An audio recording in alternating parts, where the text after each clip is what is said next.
അച്ഛൻ നാടുവാഴി തമ്പുരാനെ കണ്ട് ദേശമംഗലത്തിന്റെ സേനയിൽ നിങ്ങളെ ചേർത്തു. അത് കഴിഞ്ഞ് ഒരു ദിവസം നിങ്ങളും നിങ്ങളുടെ ഭാര്യയും 6 വയസ്സുകാരനായ നിങ്ങളുടെ കുഞ്ഞും ഒരുമിച്ച് ഗുരുകുലത്തിൽ വന്നു. അന്ന് നിങ്ങൾ ഒഴുക്കിയ കണ്ണുനീര് ദേശമംഗലം പുഴയ്ക്ക് സമമായിരുന്നു. ഭാര്യയും മകനെയും ചേർത്ത് പിടിച്ച് അന്ന് പറഞ്ഞു, ഇതാണ് എന്റെ പുതിയ ജീവിതമെന്ന്. ഇവരെ സ്നേഹിക്കാൻ വേണ്ടി മാത്രമാണ് ഞാൻ ജീവിക്കുന്നതെന്ന്. അപ്പോൾ ആ സ്ത്രീ അഭിമാനത്തോടെ നിങ്ങൾ നോക്കുന്നുണ്ടായിരുന്നു. ആ കുഞ്ഞിന്റെ കണ്ണിൽ സുന്ദരമായ സ്വപ്നങ്ങളുണ്ടായിരുന്നു. എന്നിട്ടും നിങ്ങൾക്കിത് എങ്ങനെ സാധിച്ചു? ഞങ്ങളിൽ നിന്ന് നിങ്ങൾക്ക് എന്താ വേണ്ടത്? അതോ ഞങ്ങളെ കൊല്ലുകയാണോ വേണ്ടത്? ഗുരു വേണ്ട, ഇപ്പൊ ഗുരു അല്ലല്ലോ, നിങ്ങൾ കാത്തുനിന്ന ഇരയല്ലേ. ഒരു കാര്യം ചെയ്, അച്ഛൻ സേനയിൽ ചേർത്തത് കൊണ്ടാണല്ലോ ഇപ്പൊ നിങ്ങൾ അച്ഛനെ കൊല്ലാൻ ശ്രമിച്ചത്. ആ കത്തി അച്ഛന്റെ നെഞ്ചിൽ കുത്തിയിറക്ക്. അച്ഛനുള്ള ഗുരുദക്ഷിണയായിരിക്കട്ടെ അത്.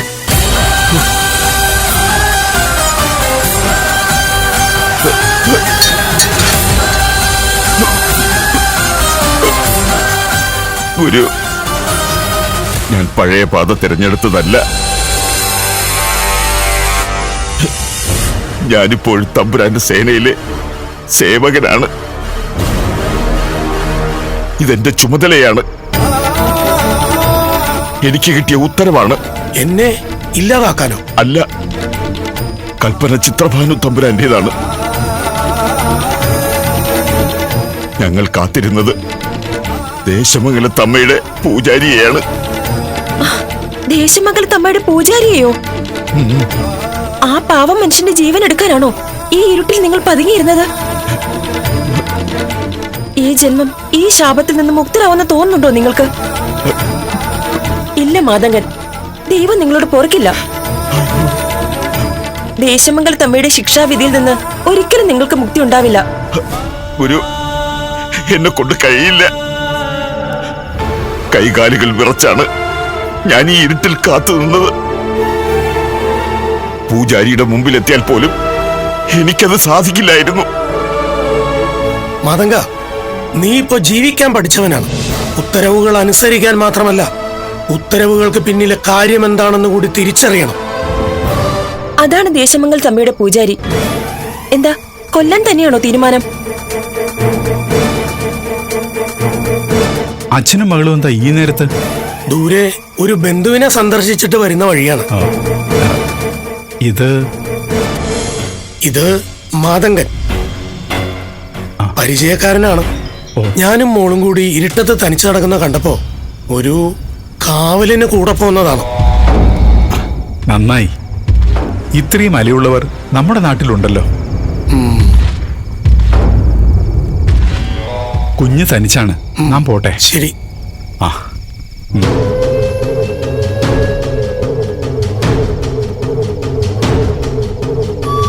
മാതങ്ക, ആ പോയ മനുഷ്യൻ ഈ നാടിന്റെ ഐശ്വര്യമാണ്. അദ്ദേഹത്തിനെതിരെ ഊരിപ്പിടിച്ച കത്തി നീ നിലത്തിട്ടെങ്കിൽ നിന്നിൽ ഒരു മനുഷ്യനുണ്ടെന്ന് തന്നെയാണ് അതിന്റെ അർത്ഥം. പൊയ്ക്കോളൂ.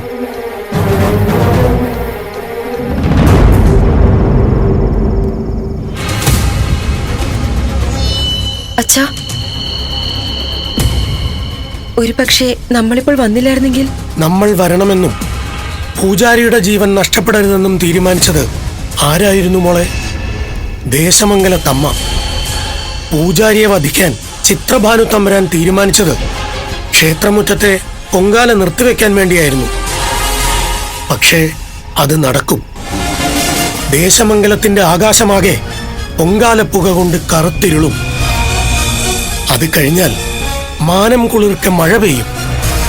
അത് ദേശമംഗലത്തിന്റെ ഐശ്വര്യമാണ്. അമ്മേ ദേവി.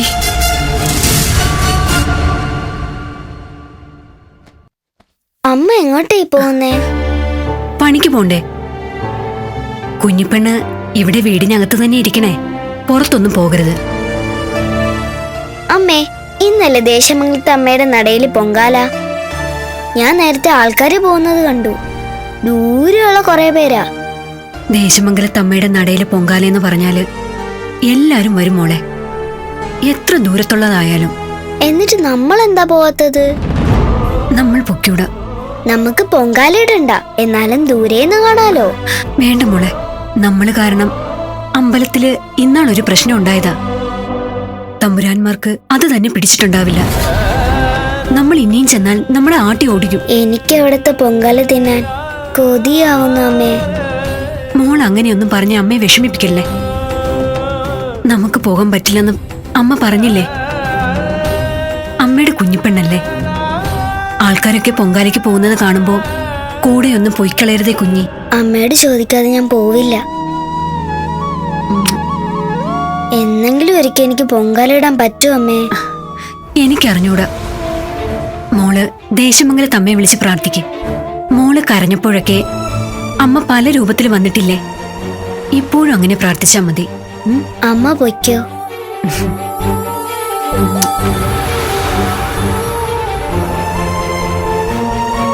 എന്റെ ദേശമംഗലത്തമ്മേ, എനിക്ക് എപ്പോഴാ പൊങ്കാലയിടാൻ പറ്റുക? എനിക്ക് കൊതിയായിട്ടല്ലേ.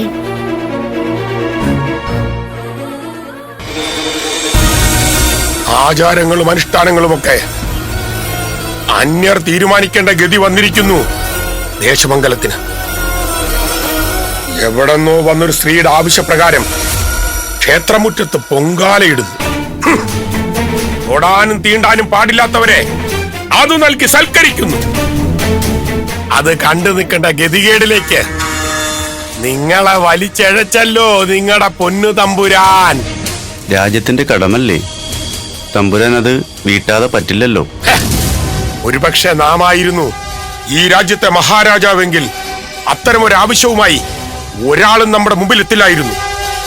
അഥവാ എത്തിയാൽ കടുത്ത ശിക്ഷാവിധി നേരിടേണ്ടി വന്നേനെ. തമ്പുരാൻ, ദേശമംഗലത്തെ തിരുനട പല അത്ഭുതങ്ങൾക്കും സാക്ഷ്യം വഹിച്ചിട്ടുണ്ട്. ഇതാദ്യമായല്ല.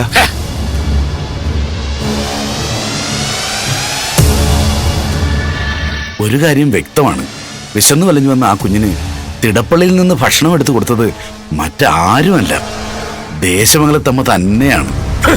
കൊള്ളാം.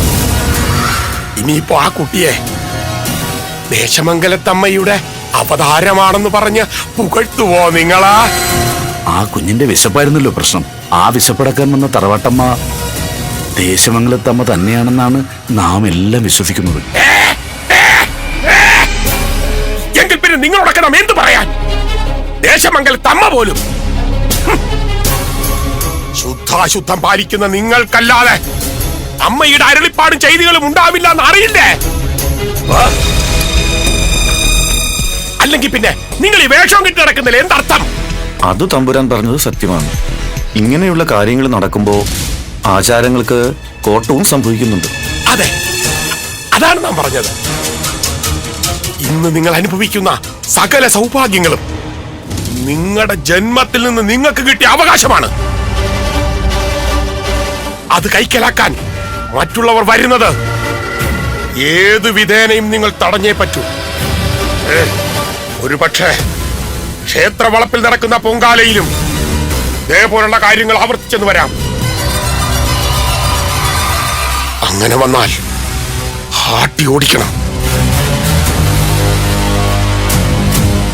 ഓടിച്ചോടിക്കണം.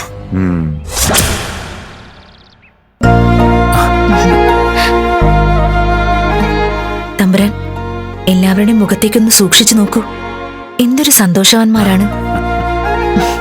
അമ്മയ്ക്ക് പൊങ്കാല അർപ്പിക്കുന്നത് ഒരു ജന്മനിയോഗം പോലെയാണ് എല്ലാവരും കരുതുന്നത്. അതെ, പക്ഷെ വിത്ത് തിരികെ ചോദിക്കാമെന്ന അമ്മയുണ്ടല്ലോ, അവരുണ്ടാക്കിയ അത്ഭുതത്തിൽ നിന്നും നാം ഇതുവരെ മോചിതനല്ല. ആചാരത്തിന്റെ പേരിൽ പറയാൻ മടിക്കുന്ന ഒരുപാട് കാര്യങ്ങളുണ്ട്. ആ അമ്മ അതൊക്കെ ഉറക്കെ പറഞ്ഞു. ഒരു കാര്യത്തിൽ അങ്ങേക്ക് സന്തോഷിക്കാം, വിശന്ന വയറുമായി ആ കുഞ്ഞു അമ്മയും മടങ്ങിപ്പോയില്ലല്ലോ. അങ്ങനെ സംഭവിച്ചിരുന്നെങ്കിൽ അത് എത്രയോ കളങ്കമാവുമായിരുന്നു. അതേ മീനാക്ഷി, അവർക്ക് വേണ്ടി തന്നെയാണ് ആ അമ്മ വന്നത്. ആ അമ്മ സാക്ഷാൽ ദേവി തന്നെയാണ്.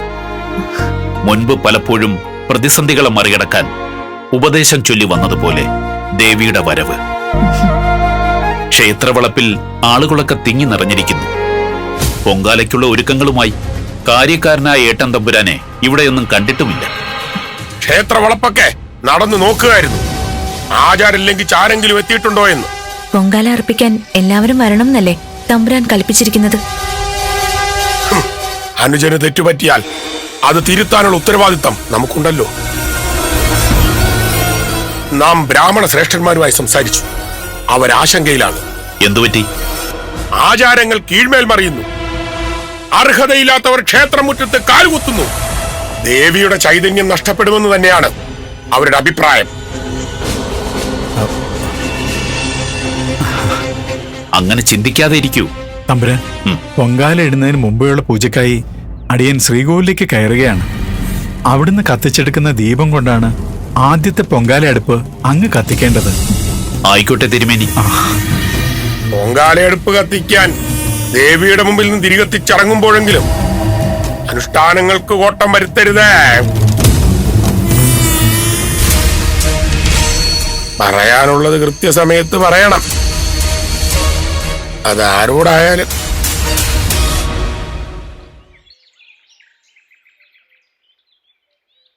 കുഞ്ഞി കുഞ്ഞി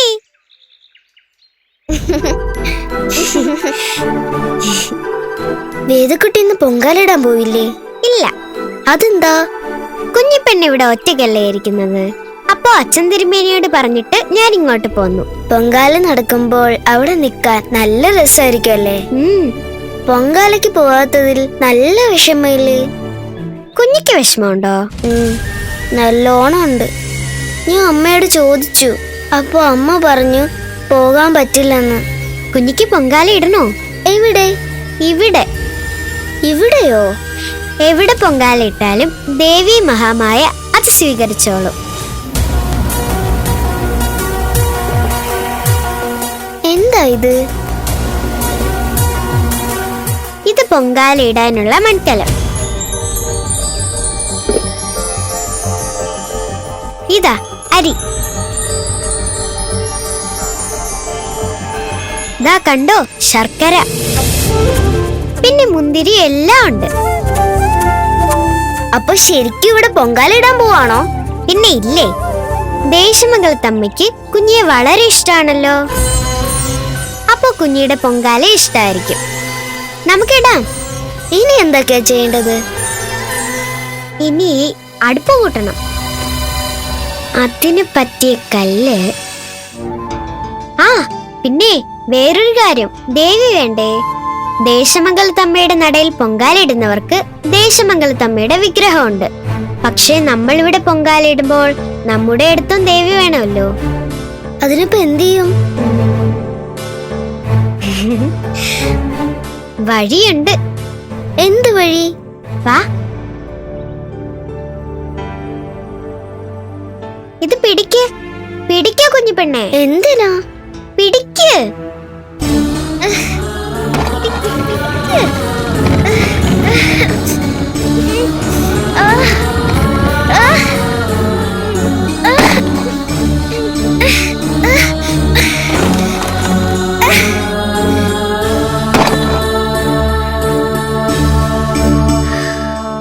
ഇനി എന്താ? ഇതിനെ നമുക്ക് ദേവിയാക്കാം. എങ്ങനെ? അതിനൊക്കെ വഴിയുണ്ട്. ആദ്യം കുറച്ച് മഞ്ഞൾ അരച്ചെടുക്കണം, എന്നിട്ടാണ് സൂത്രം. വേദക്കുട്ടിക്ക് എല്ലാം അറിയാല്ലേ? അങ്ങനെ ശരിക്കൊന്നും അറിയില്ല. നമ്മൾ കുഞ്ഞുങ്ങൾ എന്ത് ചെയ്താലും ദേവിക്ക് അത് ഇഷ്ടമാകും. നമ്മുടെ ഒരു ചെറിയ തെറ്റ് വന്നാലും ദേവി അത് ക്ഷമിക്കും. അപ്പോ നമുക്ക് തുടങ്ങാം. അമ്മേ ദേവി. അമ്മേ, എന്റെ പ്രാർത്ഥന കേട്ടിട്ട് വേദക്കുട്ടി അയച്ചല്ലോ.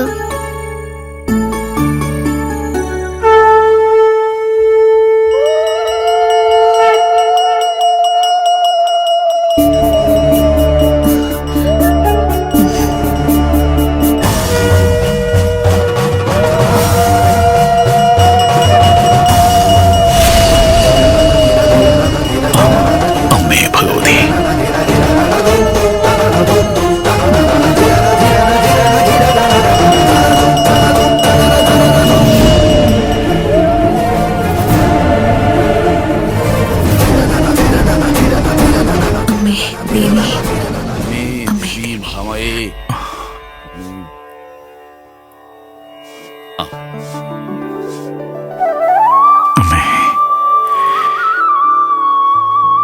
അമ്മേ ദേവി, അമ്മേ സർവേശ്വരി.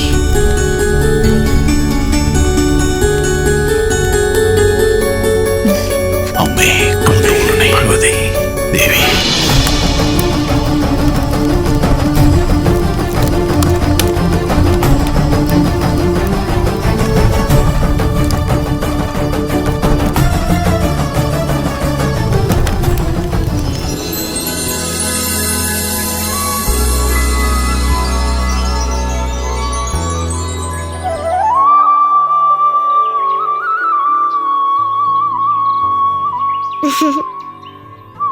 കുഞ്ഞി, ഇതാണ് നമ്മുടെ ദേശമംഗലത്തമ്മ. നല്ല ഭംഗിയുണ്ട്. എന്നാ നമുക്ക് ദേശമംഗലത്തമ്മയെ പൂജിച്ചിട്ട് പൊങ്കാലയടുപ്പ് കത്തിക്കാം.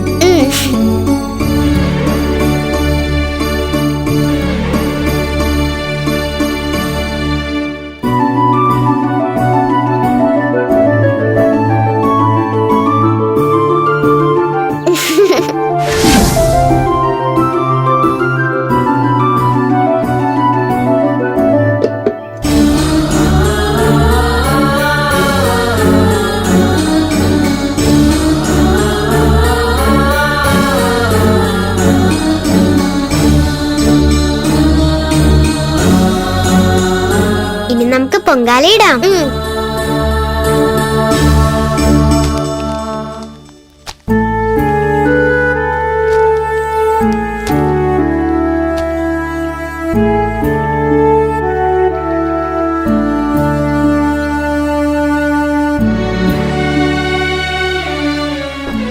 അയ്യോ, കാറ്റ് കാരണം കത്തുന്നില്ലല്ലോ കുഞ്ഞി. അതെന്താ കത്താത്തത്? നമ്മൾ പൊങ്കാലിടുന്നത് ചിലപ്പോ ദേവിക്ക് ഇഷ്ടമല്ലായിരിക്കും. ദേവിക്ക് ഇഷ്ടമായിരിക്കും. നമുക്കൊന്നുകൂടി നോക്കാം.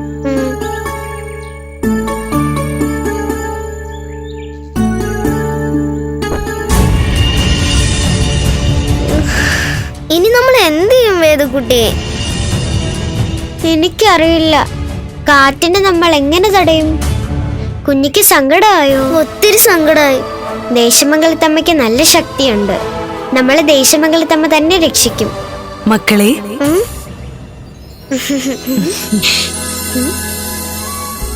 രണ്ടാളും കൂടി എന്താ ഇവിടെ ചെയ്യുന്നത്? ഇന്ന് ദേശമംഗലത്തമ്മയുടെ പൊങ്കാലയില്ലേ? കുഞ്ഞിക്ക് അങ്ങോട്ട് വരാൻ പറ്റില്ലല്ലോ. അതുകൊണ്ട് ഞങ്ങൾ ഇവിടെ പൊങ്കാലയിടുകയാ. ഇവിടെ പൊങ്കാലയിട്ടാൽ ദേവി അത് സ്വീകരിക്കില്ലേ? പിന്നെ സ്വീകരിക്കും. നിങ്ങൾ കുഞ്ഞുങ്ങൾ മനസ്സറിഞ്ഞിടുന്ന പൊങ്കാലയല്ലേ, അമ്മ അതെങ്ങനെയാ സ്വീകരിക്കാതിരിക്കുക? അല്ല, ഇതെന്താ? ഇത് നമ്മുടെ ദേശമംഗലത്തമ്മയാ. വേദക്കുട്ടി വരച്ചതാ. എന്നിട്ട് എന്താ പൊങ്കാല ഇടാത്തത്? അടുപ്പിൽ തീ കത്തുന്നില്ല. കാറ്റ് കാരണം കെട്ടുപോകുന്നു. അതിനെന്താ, നമുക്ക് കത്തിക്കാലോ.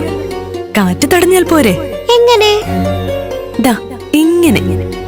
അങ്ങനെ തടഞ്ഞാൽ കാറ്റ് നിൽക്കുമോ? നമുക്ക് നോക്കാലോ. രണ്ടുപേരും ഒന്നിച്ച് അടുപ്പ് കത്തിച്ചു നോക്കിയേ.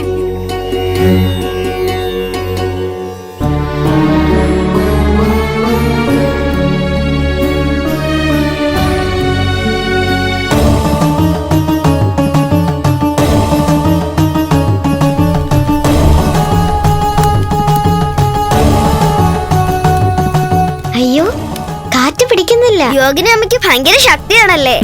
ഇതെന്റെ ശക്തിയല്ല, നിങ്ങൾ രണ്ടുപേരുടെയും മനസ്സിലുള്ള ഭക്തിയുടെ ശക്തിയാണ്. ഞാനും ദേശമംഗലത്തെ പൊങ്കാലയ്ക്ക് പോകാനിരുന്നതാ. പക്ഷേ ഇനി പോകുന്നില്ല. ഇവിടെ നിങ്ങളുടെ കൂടെ തന്നെയാണ് എന്റെയും പൊങ്കാല.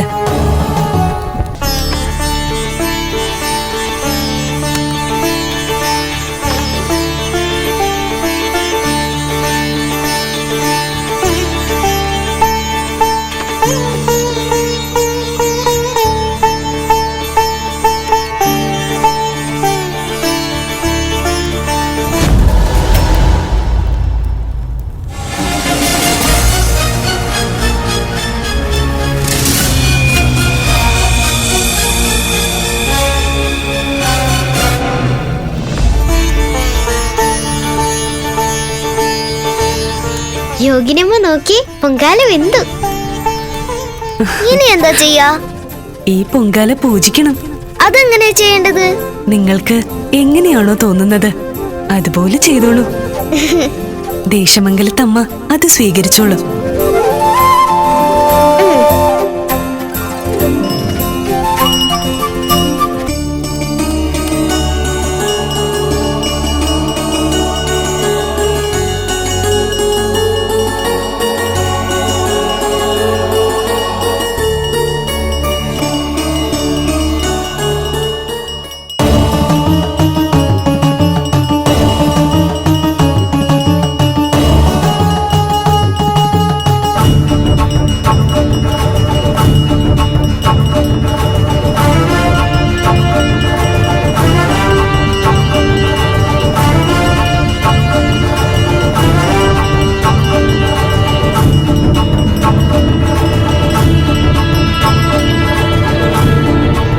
ഇനി ദേശമംഗലത്തമ്മയ്ക്ക് പൊങ്കാല നിവേദിക്കണം. കുഞ്ഞി, ഇതാണ് പൊങ്കാല. കുഞ്ഞിക്ക് സന്തോഷമായോ? ഒരുപാട് സന്തോഷമായി. ഇനി രണ്ടുപേരും പൊങ്കാല കഴിച്ചോളൂ. എന്താ കഴിക്കുന്നില്ലേ? യോഗിനി അമ്മയല്ലേ നമ്മുടെ അതിഥി. അതിഥികളെ ഊട്ടിയിട്ടേ കഴിക്കാൻ പാടുള്ളൂ. അച്ഛൻ തിരുമേനി അങ്ങനെ പറഞ്ഞിരിക്കുന്നത്.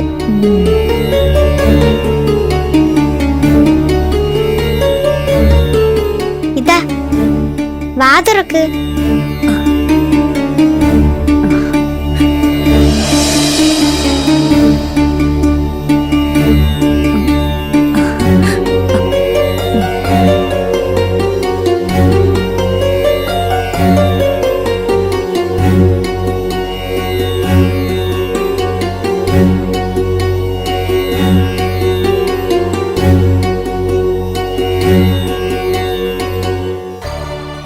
പൊങ്കാല എനിക്ക് ഒരുപാട് ഇഷ്ടമായി. അതുപോലെ നിങ്ങളുടെ ഭക്തിയും.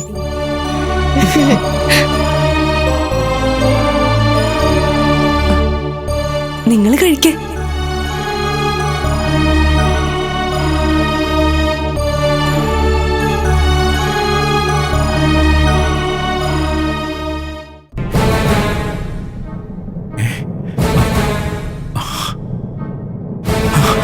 അമ്മേ, മഹാമായേ, ദേവി, ദേവി, തമ്പുരാനെ.